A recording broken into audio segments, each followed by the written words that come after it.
let me share with you something that I see in the youth group, but I also see in the church at large, individual congregations. Because we have dumbed down the gospel, because we're not preaching the true gospel, and we are using carnal means to attract people. If you use carnal means to attract men, you're going to attract carnal men. And you're going to have to keep using greater carnal means to keep them in the church. So what has happened is this. We have these large churches filled with many unconverted carnal people. But in those churches, we also have this small group of people that honestly want Christ. And they honestly want His Word, and they honestly want to be transformed. They don't need anything else. All they need is true worship of the true God and Scripture being preached to them and lived out before them. That's what they want. Now, I want to tell you the great sin of the American pastor. And this has got me in a lot of trouble, but it's true.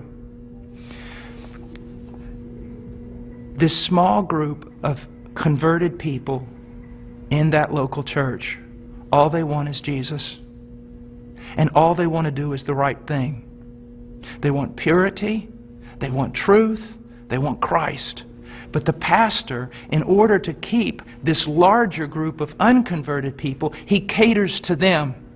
So while he is feeding these carnal men and women with carnal things, he is letting the sheep of God starve to death, and he is going to stand before God one day in judgment. Listen, brother, if my wife was going grocery shopping, and when she was going out to her car, some men assailed her, attacked her brutally, and you walked by, and you did not want to get involved because you didn't want to cause trouble, you didn't want to put yourself in harm's way, you just wanted everything to go smooth. After all that was done, I would look for those men to deal with them. But I want you to know this, I'd look for you too. Because you had a chance to stand for my wife, my bride.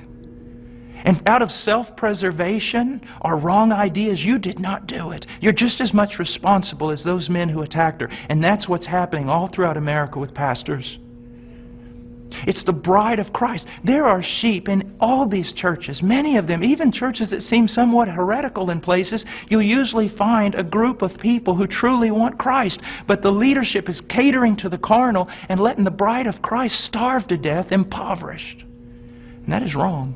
And there's going to be judgment for it. And the same thing is happening to the youth. I know young people that say, you know, Brother Paul, I listen to you all the time. And I said, well, what about your church? He goes, well, they don't preach this. It's not what the other young people want. And so they give them what they want. I'm starving to death. A little child of God, it would be better than a millstone be tied around your neck than you cause this little one to stumble.